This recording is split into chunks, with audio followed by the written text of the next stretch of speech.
This conference will now be recorded. Okay. నిన్న మనం VM create చేశాను.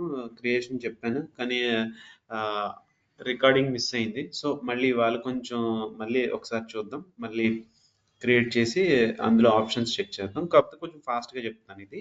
ఓకే. నేమ్ ఇచ్చాను. ఆల్రెడీ నేను విఎం క్రియేట్ చేస్తున్నాను. Subscription, resource group, name, region, ఇక్కడ మనం అవైలబిలిటీ సెట్, అవైలబిలిటీ జోన్ గురించి మాట్లాడుకున్నాం. ఓకే. అవైలబిలిటీ సెట్ అనేది స్క్రీన్ షేర్ రావట్లేదు. అవ్వట్లేదా? One second.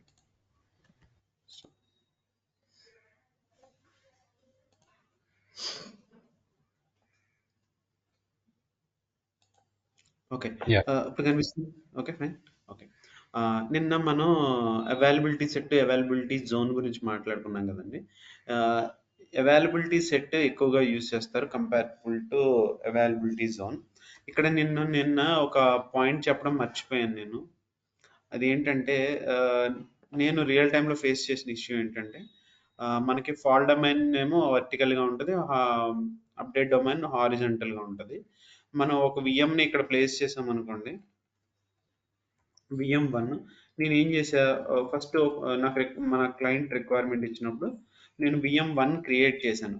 క్రియేట్ చేసినప్పుడు నేను ఇక్కడ అవైలబిలిటీ సెట్లో పెట్టుకున్నప్పుడు నేను ఆ availability fall domain 0, update domain 0 చూస్ చేసుకున్నాను. తర్వాత నేను ఏం చేశాను, ఇంకా కంప్లీట్గా డెవలప్మెంట్ అనేది స్టార్ట్ అవ్వలేదు కాబట్టి బిల్లింగ్ వేస్ట్ అని చెప్పేసి విఎం1ని షట్ డౌన్ చేశా, స్టాప్ చేశా. స్టాప్ చేసిన తర్వాత అప్పుడు నేను విఎం2ని క్రియేట్ చేశాను. క్రియేట్ చేసిన తర్వాత ఏమైందంటే అది వెళ్ళి ఇక్కడ కూర్చుంది. అంటే ఇక్కడే 2 విఎమ్స్ ఇక్కడే ఉండిపోయాయి. అది నాకు తెలియలేదు. ఎందుకంటే మనం అవైలబిలిటీ సెట్‌లో గాని, అవైలబిలిటీ జోన్‌లో గాని ఏదైనా విఎం పెట్టినప్పుడు ఖచ్చితంగా ఆ విఎమ్స్ అప్ అండ్ రన్నింగ్‌లో ఉండాలి. అప్పుడే మనకి కరెక్ట్‌గా మన బ్యాక్ అండ్ ఇన్‌ఫ్రాస్ట్రక్చర్‌లో అది ప్రాపర్‌గా కూర్చుంటాయి వెళ్ళి. అందులో అక్కడ ఫిట్ అవుతాయన్నమాట. అదే నేను విఎం1 షట్ డౌన్ చేశాను. దానికి తెలియలేదు. ఎళ్లి ఓకే, ఇదే ఫస్ట్ విఎం అనుకుని వచ్చి ఇక్కడ కూర్చుంది. సో, ఇక్కడ పాయింట్ ఏంటంటే నేను చెప్పాలనుకుంటుంది, మనం ఎప్పుడు అవైలబిలిటీ సెట్‌లో పెట్టిన ప్రతి విఎం అప్ అండ్ రన్నింగ్‌లో ఉండాలి. ఇదొక valid point. While putting the VM into AV set and shortcut levels. Set all VMs should be up and running. Okay, the point just okay. So okay, next వచ్చేసి నేను availability set అవసరం లేదు. Okay, మామూలుగా అయితే availability set పెట్టినప్పుడు మనం ఇక్కడ చూస్ చేసుకోవాలి. ఇక్కడ నాకు న్యూ ఏవి సెట్ అనేది ఒక నేమ్ అలా రఫ్గా ఇచ్చుకుంటాను. నాకు ఎన్ని ఫాల్ డొమైన్స్ కావాలి, ఎన్ని అప్డేట్ డొమైన్స్ కావాలి అని. ఇక్కడ ఫాల్ డొమైన్ 2 అయితే ఇక్కడ 2, లేకపోతే అప్డేట్ డొమైన్ ఇన్ని అవసరం లేదు 2 అనుకుంటే మనకి అప్డేట్ డొమైన్ ఇట్లా చూస్ చేసుకుని ఓకే కొట్టి ఇందులో పెట్టుకోవాలన్నమాట. అప్డేట్ డొమైన్స్ ఎన్ని వస్తాయంటే ఇక్కడ 2 ర్యాక్స్ వస్తాయి, 2 వస్తాయి. ఒకవేళ మనం 2 విఎమ్స్ని పెడితే, ఒకవేళ ఇంకా ఎక్కువ కావాలి అనుకుంటే మనం చూస్ చేసుకోవాలి. సో అట్లా. ఓకే, సో మనకు ప్రస్తుతానికి అవసరం లేదు redundancy. Not required. Infrastructure redundancy is not required. Okay, తర్వాత నేను ఇమేజ్ వచ్చేసి నేను యూబంటూ తీసుకుంటున్నాను ప్రస్తుతానికి అయితే, లైనెక్స్. తర్వాత ఇవన్నీ విఎం ఆర్కిటెక్చర్ వచ్చి 64. నేను వెరీ బేసిక్ తీసుకుంటున్నాను. 1 CPU, 1 GB ర్యామ్. ఇందులో ఎస్ ఉంటే చెప్పాను కదండి, premium storage supported. Okay, so ఇక్కడ నేను పాస్వర్డ్, యూజర్ నేమ్ పాస్వర్డ్ ఇస్తున్నాను. ఇదే ఇక్కడ మీకు అదే ఏడబ్ల్యూఎస్లో అనుకోండి, ఖచ్చితంగా పబ్లిక్ కీ, ప్రైవేట్ కీస్ వాడాలి. ఇక్కడ ఫెచ్చింగ్ ఏంటంటే యూజర్ నేమ్ పాస్వర్డ్ కూడా వాడచ్చు.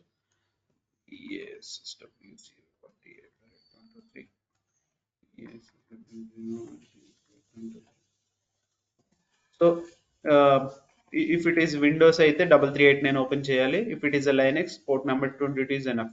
ఓకే, మనం ఒకవేళ వెబ్ అప్లికేషన్స్ని ఇన్స్టాల్ చేయాలంటే పోర్ట్ నెంబర్ 80 443 ఎనేబుల్ చేయాలి. యాజ్ ఆఫ్ నో నేను ఎనేబుల్ చేయట్లేదు. ఒకవేళ విఎం క్రియేట్ చేసిన తర్వాత కూడా మనం ఎన్ఎస్జిలో యాడ్ చేసుకోవచ్చు. ఓకే, నెక్స్ట్ వచ్చేసి disk types. There are 3 types of disk types ఉంటాయండి. ఒకటి standard HDD, standard SSD, premium SSD. Premium SSD అనేది ప్రొడక్షన్ వర్క్ లోడ్స్కి వాడతాం. Okay, standard HDD, standard SSD అని దేనికి వాడతాం? Only development testing kind of ఎన్విరాన్మెంట్స్కి మనం స్టాండర్డ్ ఎస్ఎస్డి వాడతాం. స్టాండర్డ్ హెచ్డిడి అంటే వెరీ మినిమల్, జస్ట్ క్రియేట్ చేసుకుని తర్వాత మళ్ళీ మనకి నార్మల్గా అంత ఇంపార్టెంట్ డేటా లేదు, ఏదో just for testing kind of థింగ్స్కి దట్టు బిల్లింగ్ తక్కువ రావాలి అంటే మనం స్టాండర్డ్ హెచ్డి వాడాలి. స్టాండర్డ్ హెచ్డి అంటే వెరీ లో కాస్ట్ ఉంటుంది. ఓకే, సో నాకు మనం మీరు ఎప్పుడైనా సరే మీరు ఫ్రీ ట్రయల్ వాడతారు కాబట్టి ఖచ్చితంగా హెచ్డిడి వాడండి. ఎందుకు చెప్పిన మళ్ళీ మీ క్రెడిట్స్ అన్ని మీరు 1 మంత్కి వాడు 12,000 30,000 13,000 ఇస్తాడు. మీరు కనుక ప్రీమియం ఒక్క 4 రోజులు వాడేటప్పటికి మీ 10,000 ఒక 3-4 డేస్లో మొత్తం అయిపోతుంది. సో మీరు ఎప్పుడైనా సరే గుర్తుపెట్టుకోండి, మీరు విఎం క్రియేట్ చేసినప్పుడు స్టాండర్డ్ హెచ్డిడిఏ పెట్టుకోండి. ఎందుకంటే మీ డబ్బులు స్లోగా అవుతాయి. అదే లేదు ప్రీమియం డిస్క్లు వాడారనుకోండి, మొత్తం ఆ 10,000 కాస్త 2-3 రోజుల్లో అయిపోతది. తర్వాత మళ్ళీ మీరు పే యాజ్ యూ గోకెళ్ళి మీ క్రెడిట్ కార్డ్ నుంచి మళ్ళీ కట్టుకోవాల్సొస్తది. అంటే ఏంటంటే ముందుగానే ప్రికాషనరీగా చెప్తున్నాను. ఓకే, సో నేను ప్రస్తుతానికి డిస్క్ ఏమి యాడ్ చేయట్లేదండి. తర్వాత యాడ్ చేస్తాను. ఇక ఒకవేళ కొత్త డిస్క్ క్రియేట్ చేయాలంటే ఆహ్, కొత్త డిస్క్ కావాలంటే ఇక్కడ క్రియేట్ కొట్టి ఆహ్, ఎప్పుడైనా సరే స్టాండర్డ్ హెచ్డిడిఏ తీసుకోండి. ఎందుకంటే మనం జస్ట్ ప్రాక్టీస్ చేస్తాం కాబట్టి స్టాండర్డ్ హెచ్డిడిఏ ఉండాలి. ఓకే, సో ఒక ఎనీవే ఒక డిస్క్ యాడ్ చేశాను. తర్వాత నెట్వర్కింగ్లో వీనెట్ ఆల్రెడీ నేను నా కొత్తగా క్రియేట్ అవుతుంది. ఇక్కడ న్యూ అని వస్తుంటే ఆర్ఎల్స్ మనకి ఒక ఆల్రెడీ క్రియేట్ చేసి ఉంటే సెలెక్ట్ చేసుకోవాలి. ఒకవేళ ఈవెన్ సబ్నెట్ కూడా /24లో 256 ఐపీస్ వస్తాయండి. ఓకే, మనం ఈ నెట్వర్క్లో నేను 250 ఆల్మోస్ట్ 250 సర్వర్స్ నేను ప్లేస్ చేసుకోగలుగుతాను.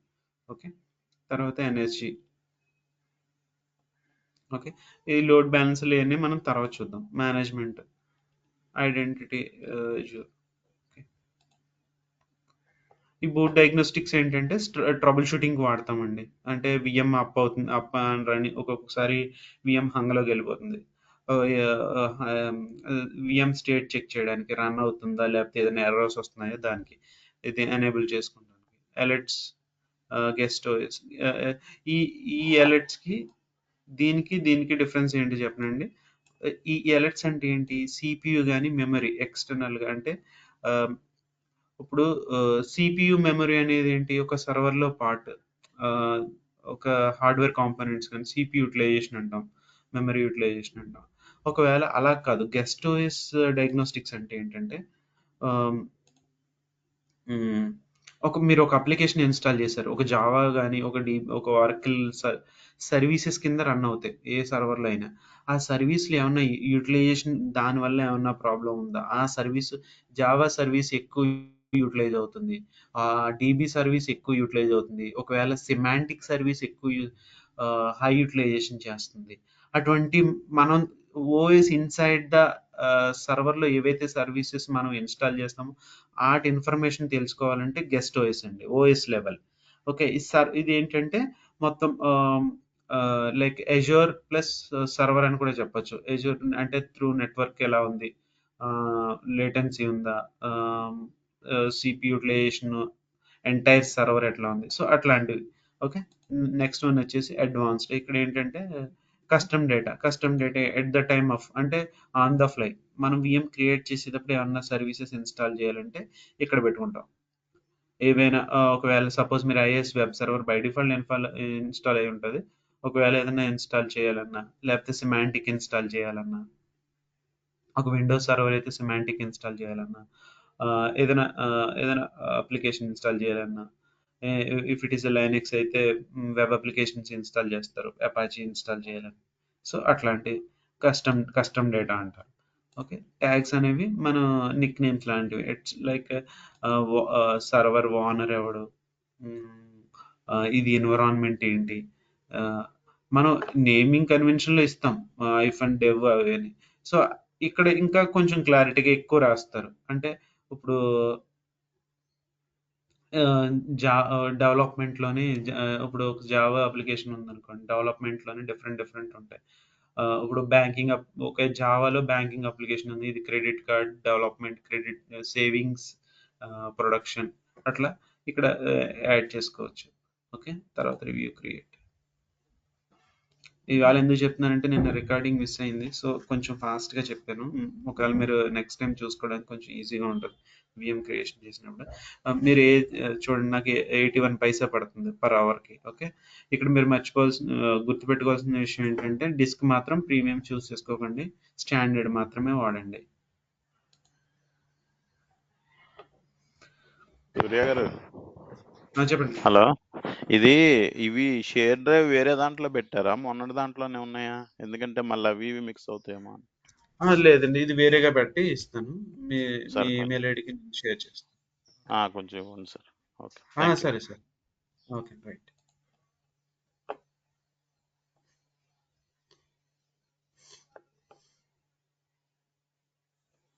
ఇది మైక్రోసాఫ్ట్ డిఫెండర్ ఏంటనుకుంటున్నారు? ఇది మార్కెట్లో మనకి సిమాంటిక్ ఉంది కదా, దానికి కాంపిటేటర్ అనమాట. మైక్రోసాఫ్ట్ వాళ్ళు ఓన్గా మైక్రోసాఫ్ట్ డిఫెండర్ అని లాంచ్ చేశారన్నమాట. మెకఫీ, సిమాంటిక్ ఎలాగో వాటికి కాంపిటేటర్ అనమాట వీడి ప్రొడక్ట్ ఇది. ఇది పోర్టల్ లెవెల్లో కూడా సెక్యూరిటీ జనరేట్ చేస్తుంది. చూడండి, మనం VM క్రియేట్ చేస్తుంటే ఆ, ఇది కూడా బ్యాక్ ఎండ్లో రన్ అవుతూ ఉంటుంది.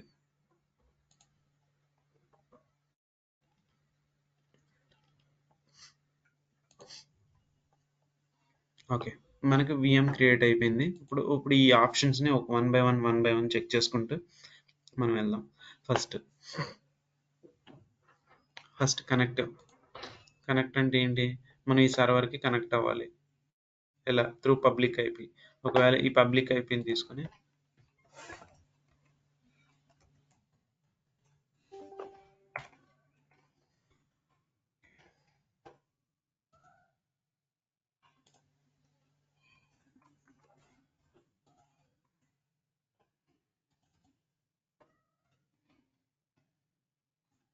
ఓకే. మనకి ఇప్పుడు నేనేంటంటే ఇంటర్నెట్‌లో యాక్సెస్ చేస్తున్నా through public IP. Okay. Connect మీద కొడితే మనకి పబ్లిక్ ఐపీ వస్తుంది. దాన్ని కాపీ చేసుకొని నేను పుట్టి వాడుతున్నాను కాబట్టి పుట్టి. చూడండి, ఇది యాక్సెప్ట్ ఇలా ఇలా మనకు వస్తుంది. చూడండి, లాగిన్ ప్రాంప్ట్ వస్తుందంటే సర్వర్ అప్ అండ్ రన్నింగ్. అదే మీరు కనుక ఒకవేళ విండోస్ సర్వర్ అయితే అక్కడ RDP రిమోట్ డెస్క్టాప్ కనెక్షన్కి వెళ్ళి మనం ఇక్కడ పబ్లిక్ ఐపీ వేసి కనెక్ట్ కొట్టి యూజర్ నేమ్ పాస్వర్డ్ ఎంటర్ చేసి మనం లాగిన్ అవుతాం. మనం రిమోట్ డెస్క్టాప్ కనెక్ట్ అవుతాం కదా, అలాగే. ఓకే. అడ్మిన్ యూసీఆర్ PSSW0RT నాకు తెలిసి రాంగ్ ఏమో ఎంటర్ చేసి ఎక్స్పెక్టెడ్. చూడండి, కొంచెం లేటెన్సీ ఉంది చూడండి ఇక్కడ. ఇది నేను ఎక్కడున్నాను? ఇండియాలో ఉన్నాను. ఈ సర్వర్ ఎక్కడ రన్ అవుతుంది? యూఎస్లో రన్ అవుతుంది. చూడండి, లాగిన్ ప్రాంప్ట్ రావడానికి కొన్ని ఫ్రాక్షన్ ఆఫ్ సెకండ్స్ తీసుకుంటుంది. అదే నేను కనుక ఇండియా రీజియన్లో క్రియేట్ చేశాను అనుకోండి, వెంటనే టప్ అని వచ్చేస్తుంది. వెంటనే అసలు అంతసేపు తీసుకోదు.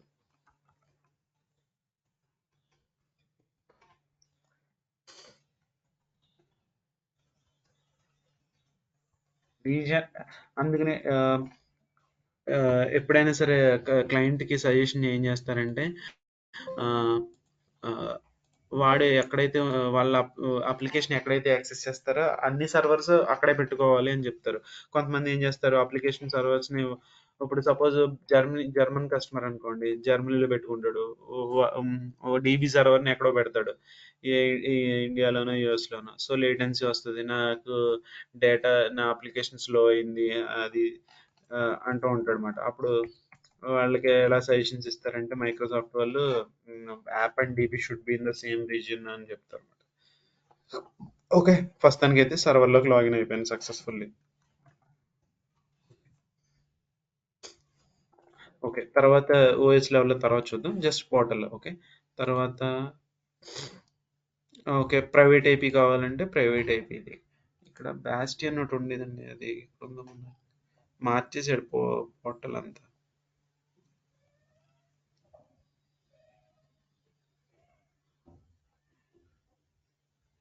Okay. Leave it. Okay. First దాన్ని కనెక్ట్ అంటే జస్ట్ మన ఐపీ అడ్రెస్ ఉంటది. అక్కడికే ఎళ్ళక్కర్లేదు. ఇక్కడ కూడా జస్ట్ మన పబ్లిక్ అయిపోయింది కదా! ఇది కాపీ చేసుకొని కనెక్ట్ అవ్వచ్చు. కిందకెళ్తే ఇక్కడ ప్రైవేట్ ఐపీ ఉంటది. ఓకే. సో, ఇది తర్వాత రీస్టార్ట్ వీఎంని ఈ సర్వర్‌ని రీస్టార్ట్ చేయాలంటే రీస్టార్ట్ చేయాలి. ఓకే. ఓకే. స్టాప్ మామూలుగా వీఎంని స్టాప్ చేయాలంటే ఓకే. ఇక్కడ రీస్టార్ట్‌కి, స్టాప్‌కి మళ్ళీ డిఫరెన్స్ ఉందండి. స్ ఇక్కడ రీస్టార్ట్ అంటే ఈ రీస్టార్ట్ కొట్టారనుకోండి, ఇప్పుడు బ్యాక్ ఎండ్‌లో ఒక డేటా సెంటర్‌లో ఒక ర్యాక్‌లో ఈ సర్వర్ రన్ అవుతుంది కదా! అదే ర్యాక్‌లో మళ్ళీ ఈ సర్వర్ రీబూట్ అవుతది. ఓకే. స్టాప్ కొట్టారనుకోండి ఏమవుతదో తెలుసా? స్టాప్ కొట్టిన తర్వాత మళ్ళీ ఏం చేస్తాం మనం స్టార్ట్ కొడతాం. స్టార్ట్ కొట్టినప్పుడు ఇది మళ్ళీ ఎలా చెక్ చేసుకుంటదంటే బ్యాక్ ఎండ్‌లో హార్డ్‌వేర్‌ని మనం చూస్ చేసిన సైజ్ ఆ ర్యాక్ కంపాటిబిలిటీ ఉందా లేదా అని చూస్ చేసుకొని అది ఏ ర్యాక్‌లో కంపాటిబిలిటీ ఉంటే ఆ ర్యాక్‌లోకెళ్ళి అక్కడి నుంచి వీఎం స్టార్ట్ అవుతది. ఓకే. ఇది స్టాప్ అనేది అది మళ్ళీ స్టార్టింగ్ ప్రాసెస్ మాట. మనం ఏదైనా సర్వర్ స్టాప్ స్టేట్‌లో ఉన్నప్పుడు అది ఒక ర్యాక్‌లా ఉంటే, మనం చూజ్ చేసిన సైజ్ కొన్ని మనకి బ్యాక్ ఎండ్‌లో డేటా సెంటర్‌లో ఎలా ఉంటాయి, కొన్ని ర్యాక్స్ స్పెసిఫికల్లీ ఫర్ మెమరీ ఉండొచ్చు. కొన్ని విజువలైజేషన్ ర్యా గ్రాఫిక్ కార్డ్‌కి సంబంధించిన సెపరేట్‌గా ఉంటాయి. సో, అది ఎప్పుడు మనం చూజ్ చేసిన సైజ్ బట్టి ఈ వీఎం అనేది బ్యాక్ ఎండ్‌లో మూవ్ అయ్యి, ఆ పర్టిక్యులర్ ర్యాక్‌లోకెళ్ళి అక్కడ వీఎం స్టార్ట్ అవ్వాలి. ఓకే. సో, ఇది. ఎప్పుడైనా సరే రీస్టార్ట్ కంటే స్టాప్ కొట్టారనుకోండి బెటర్ పెర్ఫార్మన్స్ ఉంటదన్నమాట. ఏమో ఒకవేళ వాళ్ళు ఏదైనా అప్డేట్‌లు చేసినప్పుడు మనం ఎగ్జిస్టింగ్ వీఎం రన్ అయ్యే ర్యాక్ గనక లేటెస్ట్ అప్డేట్‌లు లేవనుకోండి ఒక్కొక్కసారి మనకు కొన్ని ఇష్యూస్ వస్తా ఉంటాయి. వీఎం హంగ్ స్టేట్‌లోకెళ్ళడం, దానికి అదే రీబూట్ అవ్వడం అట్లాంటివి. సో, స్టాప్ అండ్ స్టార్ట్ కొట్టుకోవడం బెటర్ అండి. Compare to reboot. ఓకే. అది. తర్వాత క్యాప్చర్. క్యాప్చర్ అంటే ఏంటంటే ఇది చాలా చాలా చాలా చాలా డేంజరస్ అండి ఇది. ఎంత డేంజరస్ అంటే మీకు తెలిస్తేనే చెయ్యాలి. లేదనుకో పొరపాటున మీరు క్యాప్చర్ కొట్టారంటే మొత్తం అసలు ఫస్ట్ ఆఫ్ ఆల్ క్యాప్చర్ అంటే ఏంటంటే, మనం ఇమేజెస్ మాట్లాడుకున్నాం కదా! ఇమేజ్ అంటే ఏంటి? Red hat OS, Windows OS, ఇందాక నేనేం చూజ్ చేశాను? ఉబంటు ఓఎస్ చూజ్ చేశాను. సో, ఇప్పుడు మీకు ఆల్రెడీ చెప్పాను. కస్టమైజ్డ్ ఇమేజ్ ఏంటి? మనం యాస్ పర్ క్లయింట్ రిక్వైర్మెంట్‌ని బట్టి వాళ్ళకి ఏమేం కావాలో అవన్నీ ఒక సిస్టమ్‌లో ఇన్‌స్టాల్ చేస్తాం. సపోజ్ ఇదే వీఎంలో నాకు అపాచీ కావాలంటే ప్రతి యూజర్‌కి ఇప్పుడు ఇది బ్యాంక్ ఆఫ్ అమెరికా. ఓకే. ఇందులో కొత్తగా వచ్చింది ప్రాజెక్ట్. ఇందులో ఒక 200 మెంబర్స్ కొత్తగా జాయిన్ అవుతున్నారు ఇందులోకి ఈ ప్రాజెక్ట్‌లోకి. ఆళ్ళందరికీ నేను సిస్టమ్ అలొకేట్ చేయాలి. ఓకే. కానీ bank of America banking sector కాబట్టి కొన్ని వాడు రిస్ట్రిక్షన్ చెప్పాడు. స్క్రీన్ షాట్ వర్క్ అవ్వకూడదు. ఆహ్, ఆహ్, స లైక్ ఏమి పబ్లిక్ ఇంటర్నెట్ సైట్స్ యాక్సెస్ అవ్వకూడదు. ఫేస్‌బుక్ ఇయన్నీ ఓపెన్ అవ్వకూడదు. ఇంకా ఏంటంటే వాళ్ళు కొన్ని అప్లికేషన్స్ ఇస్తారన్నమాట. ఆ అప్లికేషన్స్ మాత్రమే ఓపెన్ అవ్వాలి. ఇంకా నెట్వర్క్ షేర్స్ ఓపెన్ అవ్వకూడదు. ఇట్లా సంథింగ్ వాళ్ళు రిక్వైర్మెంట్ చెప్తారన్నమాట. సో, అన్నీ మనం నేను ఆ అప్లికేషన్స్ అన్నీ ఇన్‌స్టాల్ చేస్తాను. అంటే వాళ్ళకి సిట్రిక్స్ ఇన్‌స్టాల్ చేయమంటారు. అవుట్‌లుక్ ఇన్‌స్టాల్ చేయమంటారు. ఓకే. సో, అట్లా అన్నీ నేను ఈ సర్వర్‌లో ఇన్‌స్టాల్ చేసిన తర్వాత ఓకే. నాకు ఇదంతా పర్ఫెక్ట్‌గా వర్క్ అవుతుంది. అని నేను ఒక యూజర్ చేత కన్ఫర్మేషన్ చేసుకున్న తర్వాత ఇమేజ్ కొట్టాననుకోండి, క్యాప్చర్ ఇమేజ్ కొట్టాననుకోండి. ఓకే. ఇదేం చేస్తుందంటే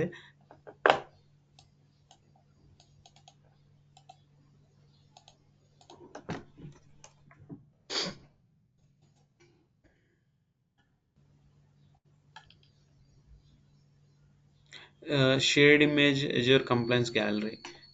మనం ఒక ఇమేజ్ ఒక విఎం క్రియేట్ చేస్తున్నాం అనుకోండి. ఇంకో విఎం తీసుకుందాం. ఇక్కడ నేను యూబంటూ ఉంది కదా, సిఆల్ ఇమేజెస్ దగ్గర కొట్టాను అనుకోండి.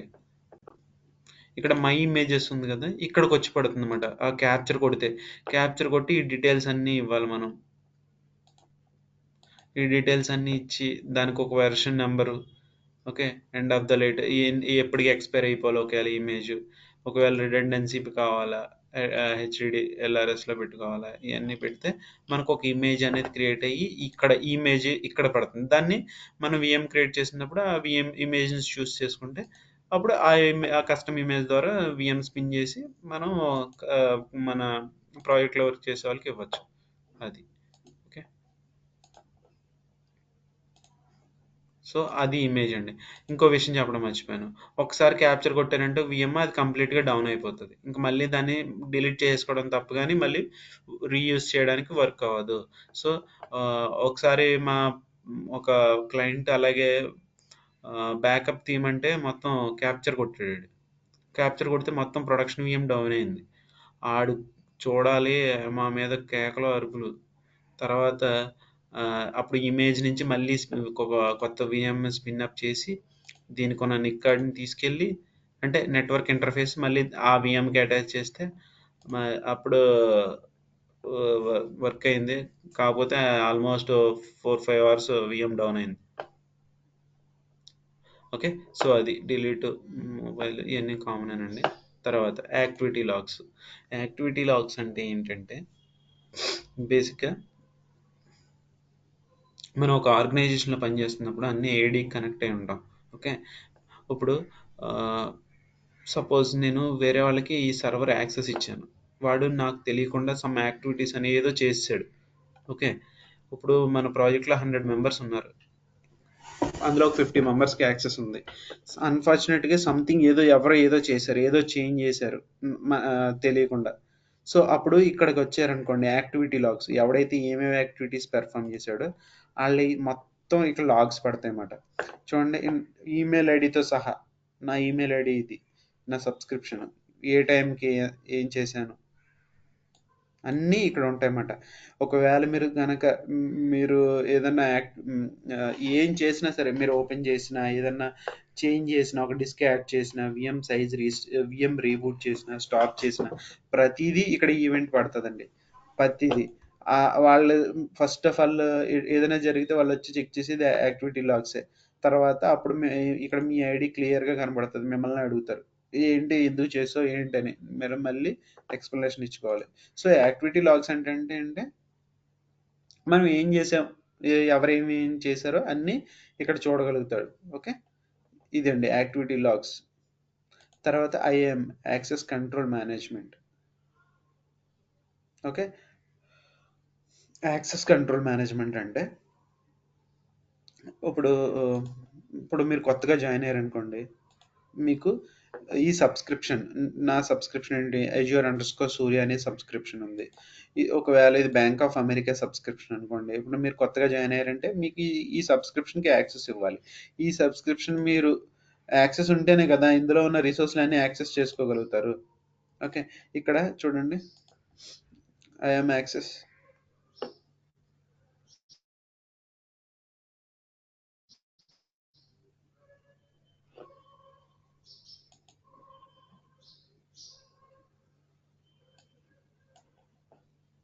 Okay, right.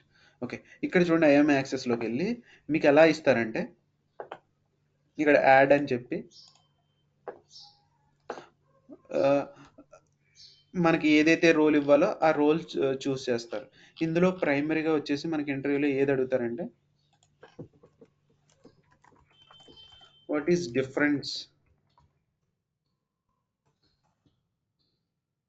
Between owner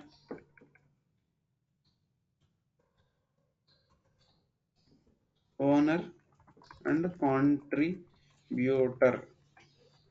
owner and contributor ఎక్కువగా ఇవి ఇస్తారు.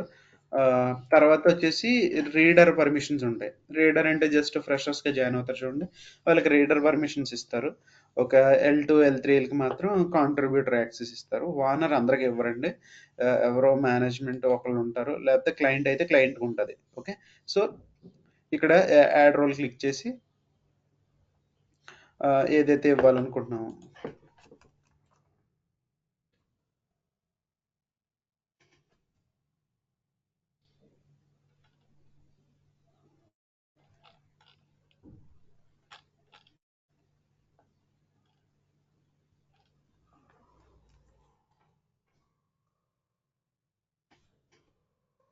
ఇదివరకు కాంట్రిబ్యూటర్ అని డైరెక్ట్గా వచ్చేసేది.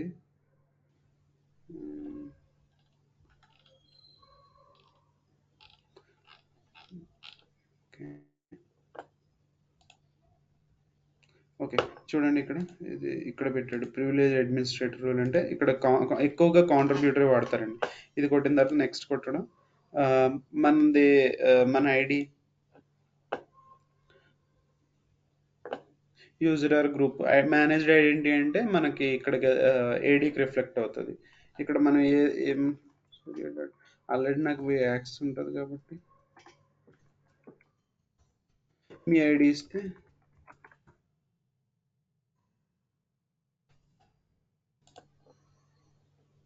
చూడండి, ఆల్రెడీ నాకు ఇచ్చుకుంటున్నాను.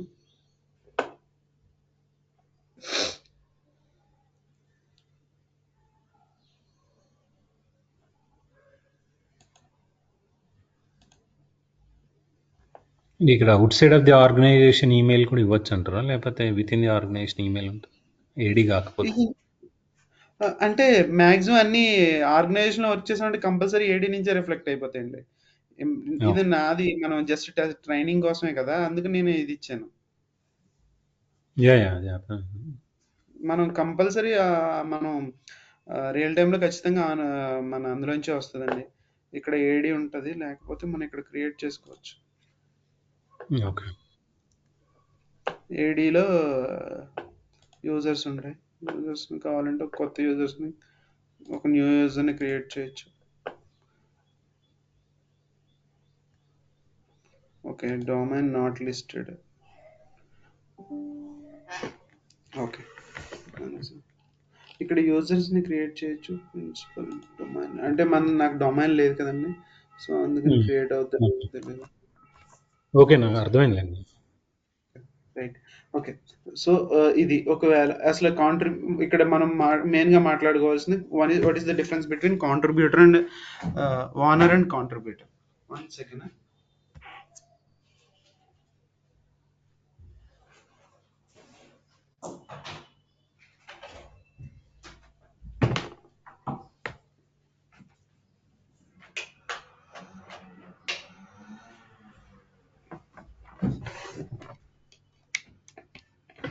ఓకే, ఓనర్ అంటే ఒకళ్ళు ఇద్దరు ఉంటారండి.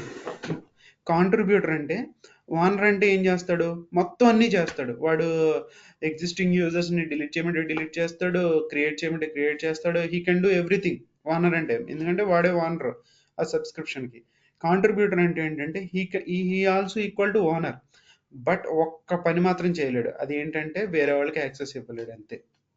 అదే ఈ కాంట్రిబ్యూటర్ అనేవాడు అన్నీ చేయగలుగుతాడు, క్రియేట్ చేయగలుగుతాడు, డిలీట్ చేయగలుగుతాడు, అన్నీ చేయగలుగుతాడు, కానీ వేరే యూజర్కి మాత్రం పర్మిషన్ ఇవ్వలేడు. అది ఇద్దరికి డిఫరెన్స్. ఓకే, ఇది మాత్రం ఖచ్చితంగా అడుగుతారండి. వాట్ ఇస్ ఎక్కువగా మనకి మనం L2 L3 జాయిన్ అయితే మనకు కూడా ఇదే ఇస్తారు. కొంతమంది ఫ్రెషర్స్ కానీ కొంచెం L1 రిసోర్స్లకి అయితే రీడర్ యాక్సెస్ ఇస్తారు.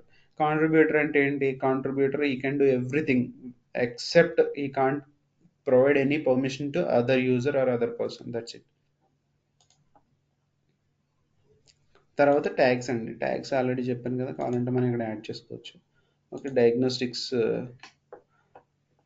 ఇక్కడ డయాగ్నోస్టిక్స్ అంటే మనకి ఏదైనా ఇష్యూ వచ్చింది అనుకోండి, మనం ఇక్కడ టైప్ చేసాం అనుకోండి, బూటింగ్ డిపి ఎస్ఎస్హెచ్ ఇష్యూ అంటే ఇక్కడ కొన్ని డాక్యుమెంట్స్ ఇస్తాడు అనమాట. ట్రబుల్ షూటింగ్ పాస్ మనకి ఏదైనా మీకు ఏదైనా ఇష్యూ వస్తే ఇక్కడ అంటే మీకు ఏదైనా ఇష్యూ వచ్చిందనుకోండి, ఇక్కడ కొన్ని డాక్యుమెంట్స్ ఉంటాయి, అవి చదివి రిజాల్వ్ చేసుకోవచ్చు.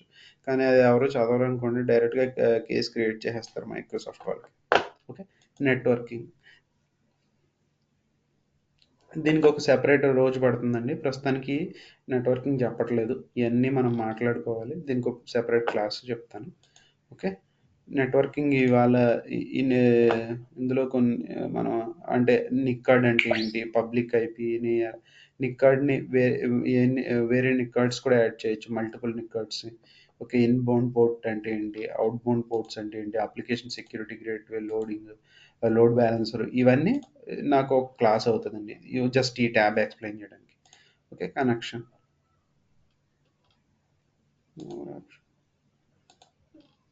ఓకే.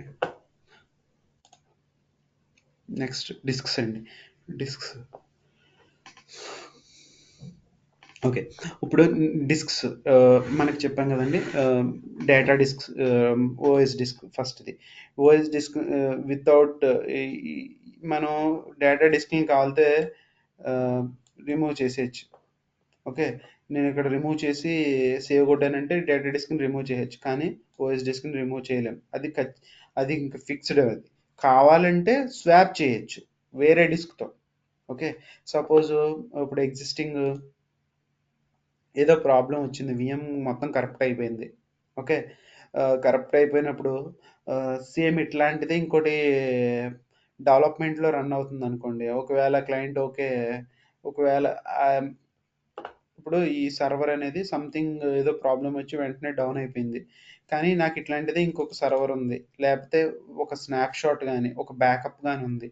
సో మరి నేను ఏం చేస్తానంటే ఆ బ్యాకప్ నుంచి ఒక డిస్క్ని సేమ్ తీసుకుని వచ్చి ఇక్కడ స్వాప్ చేసేయచ్చు అనమాట.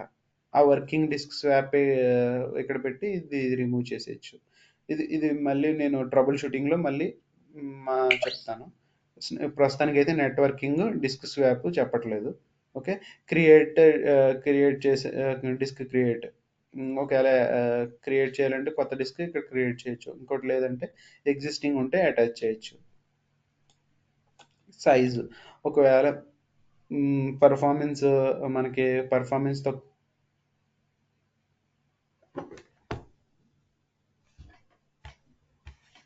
ఓకే, మనకు పర్ఫార్మెన్స్ తక్కువగా ఉందనుకోండి, సపోజ్ క్లయింట్ దగ్గర అప్రూవల్ తెచ్చుకోవాలి, మెయిల్ పర్ఫార్మెన్స్ ఇంక్రీజ్ అంతగా ఇదిగా లేదు, సో నెక్స్ట్ సైజ్కి మూవ్ చేయాలి అని మీరు క్లయింట్ దగ్గర నుంచి ఈమెయిల్ తెచ్చుకొని తర్వాత రీసైజ్ చేయాలి. రీసైజ్ చేయాలంటే కంపల్సరీ విఎంని స్టాప్ చేయాలి. స్టాప్ చేస్తేనే మనం విఎం రీసైజ్ అవుతుంది. వితౌట్ స్టాపింగ్ ద విఎం మా లైవ్లో ప్రొడక్షన్ రన్నింగ్ అవుతున్నప్పుడు విఎం రీసైజ్ చేయాలంటే అవ్వదు.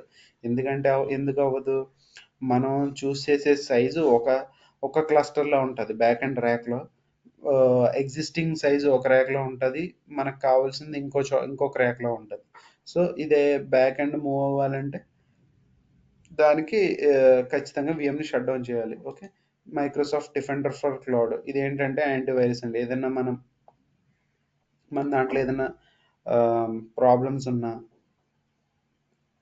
ఏదైనా యాంటీవైరస్ మాల్వేర్ డిటెక్ట్ అయినా అవన్నీ మనకి ఇక్కడ సెక్యూరిటీ రికమెండేషన్స్ ఇస్తుంది. అదేంటో చూపిస్తుంది, దాన్ని ఎలా రెమిడియేట్ చేయాలి, ఎలా ఫిక్స్ చేయాలి అనేది కూడా సెక్యూరిటీ ఇక్కడే చూపిస్తుంది అనమాట. ఓకే. అడ్వైజరీ రికమెండేషన్స్ అంతే, కొత్తగా పెట్టినట్టు ఉన్నాయి. ఎక్స్టెన్షన్స్, ఏదైనా మీరు థర్డ్ పార్టీ అప్లికేషన్స్ ఇన్స్టాల్ చేశారనుకోండి, మెకఫీ కానీ సిమాంటిక్ కానీ వాట్ ఎవర్ ఇట్ ఈస్, చాలా ఉంటాయి. ఓఎంఎస్ ఏజెంట్ అని అవి ఇవి, అవన్నీ మనకి ఆ సర్వీస్ అనేవి మనకి ఏంటి ఓఎస్లో ఇన్స్టాల్ అవుతాయి. ఇన్స్టాల్ అయిన తర్వాత మనకి ఏం చేస్తుంది, ఇక్కడ చూపిస్తుంది. సో ఇక్కడ ఇన్ని సర్వీసులు మనకు ఓఎస్ లెవెల్ ఇన్స్టాల్ అయి ఉన్నాయని ఆ నేమ్స్ చూపిస్తాయి అన్నమాట. Okay. Availability plus auto scaling, ప్రస్తుతానికి మనం అవైలబిలిటీ జోన్లో కానీ సెట్లో కానీ పెట్టలేదు. ఓకే. సో అందుకని ఫాల్ట్ డొమైన్స్, అప్డేట్ డొమైన్స్ ఇక్కడ 0 ఉన్నాయి. ఓకే. సో ఒకవేళ మనం పెట్టుంటే ఇక్కడ వాల్యూస్ అనేవి చూపించేది, ఒకవేళ విఎంఎస్ఎస్ వర్చువల్ మెషిన్ స్కేల్ సెట్లో పెట్టిన.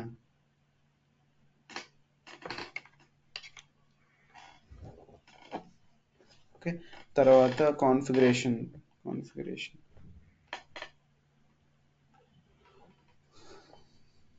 జస్ట్ ఇన్ జస్ట్ జిట్ అంటారు, JIT just in time access అనమాట.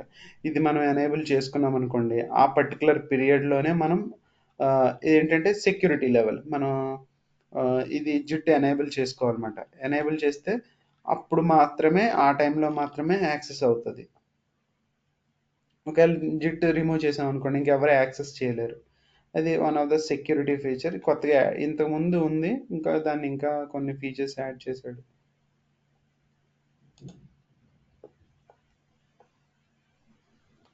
Identity system assign user. Okay, ఒక ఐడెంటిటీ ఒకవేళ ఈ సర్వర్కి. ఓకే, అంటే ఆల్మోస్ట్ కంట్రోల్ యాక్సెస్ లాగే ఇది కూడా. ప్రాపర్టీస్ మొత్తం దీని గురించి మొత్తం రన్ అవుతుందా, ఆపరేటింగ్ సిస్టమ్ ఏంటి, దీనికి రిసోర్స్ ఐడి, మన ఏజూర్లో ఎన్ని రిసోర్స్ క్రియేట్ చేసినా ప్రతి దానికి ఒక యూనిక్ ఐడి ఉంటుంది. అది ఇది ఒకవేళ మైక్రోసాఫ్ట్ వాడికి మనకి రిక్వెస్ట్ చేసాం అనుకోండి, ఇప్పుడు మన దాంట్లో థౌజండ్స్ ఆఫ్ రిసోర్సెస్ ఉంటాయి. ఇప్పుడు ఒక విఎంకే మనకి ఎన్ని రిసోర్సులు క్రియేట్ అవుతున్నాయి, ఆల్మోస్ట్ 5 to 6 6 రిసోర్సెస్ క్రియేట్ అవుతున్నాయి. లైక్ ఏంటి, డిస్క్ క్రియేట్ అవుతుంది, నిక్ కార్డ్ క్రియేట్ అవుతుంది, పబ్లిక్ ఐపీ క్రియేట్ అవుతుంది, వర్చువల్ నెట్వర్క్ క్రియేట్ అవుతుంది, విఎం క్రియేట్ అవుతుంది. సో ఒకవేళ ఒక 100 సర్వర్లు క్రియేట్ చేసాడంటే 100 × 5 అంటే 5000 రిసోర్సెస్ ఉంటాయి. ఒకవేళ ఈ సర్వర్ ఒకవేళ నేమ్ కూడా ఒకసారి ఆడికి కన్ఫ్యూజన్ ఉందంటే ఈ రిసోర్స్ ఐడి ఇస్తాడు, ఆడికి పర్ఫెక్ట్గా ఆడి బ్యాక్ ఎండ్ నుంచి లాగ్స్ చెక్ చేయాలంటే ఈ రిసోర్స్ ఐడితో ఈజీగా ఫైండ్ అవుట్ చేస్తాడు. ఓకే, లాగ్స్ లాగ్స్ అంటే ఏంటంటే లాగ్స్ పెట్టుకుంటాం అన్నమాట. లాగ్ నేమ్ డిలీట్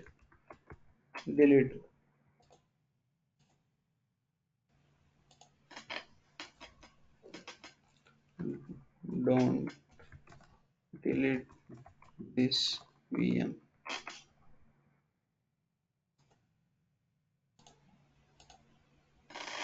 ఓకే, ఒకవేళ సపోజ్ ఎవరైనా యాక్సిడెంటల్గా విఎంని డిలీట్ చేస్తారేమో అనుకుంటారు కదా. ఇది ఏంటంటే ఇక్కడ లాక్ అంటే లాక్ చేస్తాం అంతే, ఎవరు డిలీట్ చేయలేరు దీన్ని.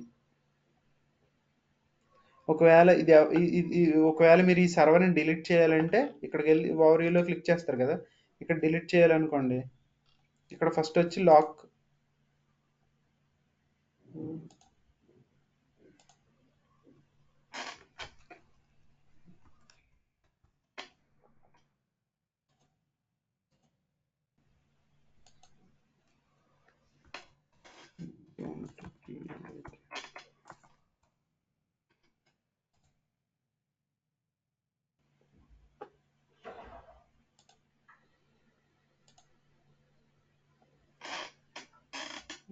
ఏమైంది ఇది?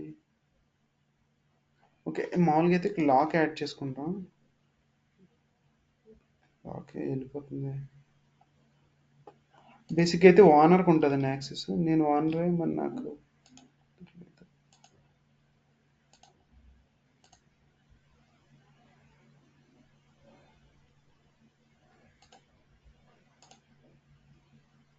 Okay got it. ఓకే, ఇప్పుడు చూడండి, సబ్స్క్రిప్షన్లో ఉంది, సబ్స్క్రిప్షన్. ఓకే, నేను మనం క్లాస్ అయ్యే ముందు డిలీట్ చేస్తాను. సర్లేండి, ఇక్కడతో ఆపేస్తాను, టైం అయినట్టుంది. రేపు ఇవన్నీ మాట్లాడుకుందాం.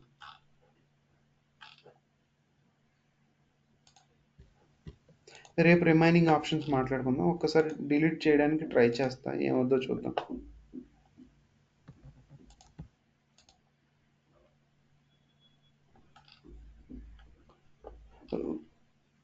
నేను ఇప్పుడు ఒకవేళ మనం డిలీట్ చేసేటప్పుడు అడుగుతున్నమాట, ఓఎస్ డిస్క్ మిగతా అన్ని డిలీట్ చేయొచ్చా అని. ఒకవేళ మీకు డిలీట్ చేసేయండి అంటే ఇక్కడ అన్ని టిక్ చేసేయండి, అంటే నెట్వర్క్ ఇంటర్ఫేస్ పబ్లిక్ ఐపీ అవసరం లేకపోతే మనకి డిలీట్ చేసేయచ్చు.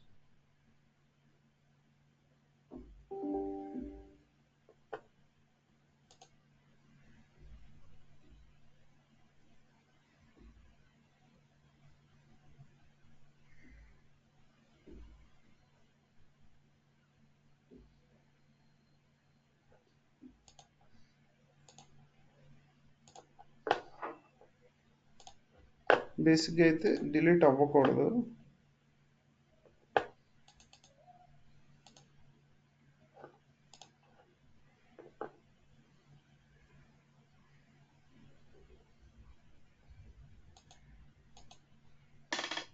ఎందుకంటే లాక్స్లో నేను ఆల్రెడీ లాక్ పెట్టాను కాబట్టి అక్కడికి వెళ్ళి ఆ లాక్ని డిలీట్ చేస్తేనే మనం డిలీట్ చేయాలి.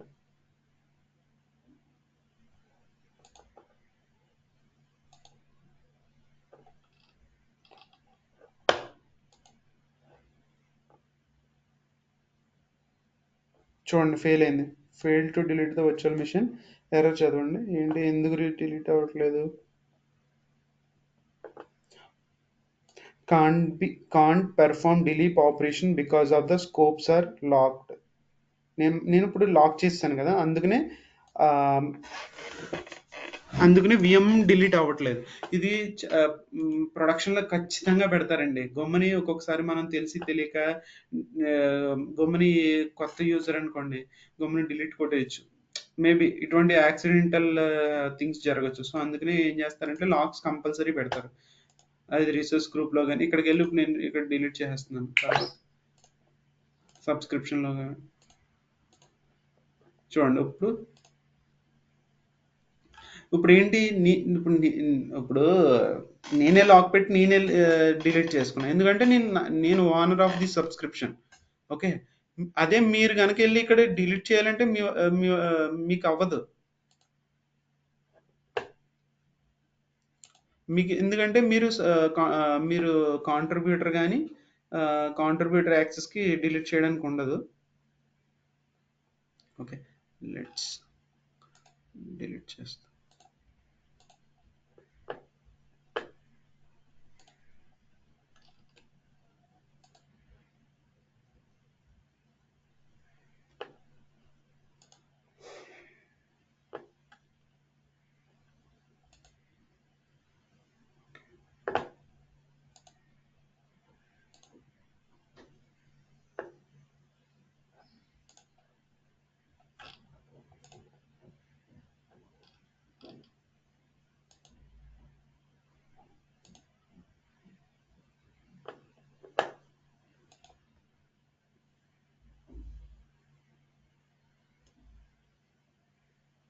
ఎస్, అయిపోయింది. చూసారా, డిలీట్ అయిపోయింది విఎం.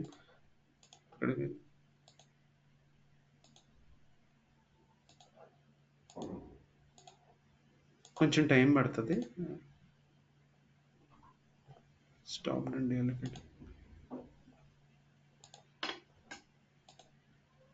చూడండి, నాట్ ఫౌండ్ అని వస్తుంది. నాట్ ఫౌండ్ అంటే విఎం డిలీట్ అయిపోయినట్టు. చూడండి, ఎగిరిపోయింది. అర్థమైంది కదా? అంటే లాక్స్ అనేది అలా యూజ్ అవుతాయి అన్నమాట. ఆ లాక్ అనేది మనం డిలీట్ చేస్తేనే అది ఓనర్. ఒకవేళ సపోజ్ ఏదైనా డీకమిషన్ రిక్వెస్ట్ వచ్చింది అనుకోండి. డీకమిషన్ అంటే ఏంటి, ఆ సర్వర్ని డిలీట్ చేసేయమంటారు. వాళ్ళకి కాస్టింగ్ తగ్గించడం కోసం, లేకపోతే మరొక రీజన్తో వాళ్ళు ఒక్కొక్కసారి ఒక్కొక్క సర్వర్ని డీకమిషన్ చేయమంటారు. అప్పుడు డీకమిషన్ చేసే ముందు వానర్కి నేను మెయిల్ పెట్టాలి, kindly delete this lock for this VM అని. వాడు ఏం చేస్తాడు, లాక్ డిలీట్ చేసి డిలీట్ అయిపోయిన తర్వాత తర్వాత అంటే ఇది రిసోర్స్ గ్రూప్ లెవెల్లో లాక్ పెడతారండి. నాట్ ఫర్ విఎం లెవెల్ కాదు, రిసోర్స్ లెవెల్లో పెట్టడం వల్ల ఏంటంటే అక్కడ నేను రేపు ఇంకొకసారి చూపిస్తాను. అంటే ఇప్పుడు రిసోర్స్ గ్రూప్లో నాకు 100 రిసోర్సెస్ ఉన్నాయనుకోండి, వాడికి ఏవైతే రిసోర్సులు డిలీట్ చేయాలో అవే సెలెక్ట్ చేసి వాటికి మాత్రమే ఆ పర్టికులర్ ఇప్పుడు 100లో ఒక 2-3 ఒక 6 రిసోర్స్ని డిలీట్ చేయాలి. ఒకవేళ నిక్కార్డ్ కానీ విఎం కానీ వాట్ ఎవర్ ఇట్ ఈస్, ఒక 5 రిసోర్స్. నేను ఏం చేస్తాను, ఇక్కడ ప్రస్తుతానికి ఇక్కడ ఏం లేవుగా, ఇక్కడ సెలెక్ట్ చేస్తాను. తర్వాత ఇక్కడ లాక్స్లోకి వెళ్తే ఆల్రెడీ క్రియేట్ చేసిన లాక్ ఉంటుంది కదా, ఆ రిసోర్స్కి మాత్రమే డిలీట్ చేస్తా. అప్పుడు ఏమవుతుంది, నాకు మెయిల్ పెడతారు, locks are remote, kindly delete అండి. నేను ఏం చేస్తా, విఎస్ సర్వర్ని డిలీట్ చేసి మళ్ళీ server got decommission, kindly enable the lock again అని చెప్తాను. అంతే, close. Decommission request service request close. Any questions? Remaining options మళ్ళీ రేపు మనం డిస్కస్ చేద్దామండి, అంతా ఒక రోజు వద్దాం. Any questions? So one quick question, మీరు స్టాప్కి రీస్టార్ట్కి డిఫరెన్స్ చెప్పారు కదా. అవునండి, ఇప్పుడు దానికి స్టాప్ నేను చేసినప్పుడు అది డిఫరెంట్గా, ఐ మీన్ డిఫరెంట్ ర్యాక్ నుంచి స్పిన్ అవ్వచ్చు అన్నారు కదా, అలాంటప్పుడు ఐపీ అడ్రస్ చేంజ్ అవుతుందా దానికి? లేదండి, అవ్వదండి. వాట్ ఎవర్ అవ్వదు. మళ్ళీ మనకి రేపు ఒకటి ఉంటుందండి సర్వర్లో, అది స్టాప్ కాకుండా రేపు మళ్ళీ దానికి మైక్రోసాఫ్ట్ వర్డ్ స్పెషల్ ఆప్షన్ ఇచ్చాడండి విఎంలో. ఓకే. ఓకే, ఆ ఆప్షన్ రేపు మనం డిస్కస్ చేద్దాం. నేను అప్పుడు మళ్ళీ క్లారిటీగా చెప్తానండి. ఓకే. ఐపీ అడ్రస్ అయితే చేంజ్ అవ్వదండి, ఎగ్జాక్ట్ మీ డేటా పోవదు, మీ ఏమీ అవ్వదు. అది బ్యాక్ అండ్ క్లస్టర్ ఒక చోట నుంచి ఇంకో చోటకి వెళ్తుంది, దట్స్ ఇట్, అంతే. ఓకే. రన్ అయ్యి ప్లేస్ వేరే, అంతే, వేరే క్లస్టర్కి వెళ్తుంది, దాని కంపాటబుల్ ఉండే క్లస్టర్స్ మాత్రమే. ఓకేనండి. ఓకే. రేపు మైక్రోసాఫ్ట్ వర్డ్ ఒక స్పెషల్ ఆప్షన్ ఇచ్చాడండి, దానికి గురించి మనం చెప్తాను. ఓకే అండి, థ్యాంక్ యూ. థ్యాంక్స్ అండి, బాయ్ అండి, bye all, thank you all. Bye.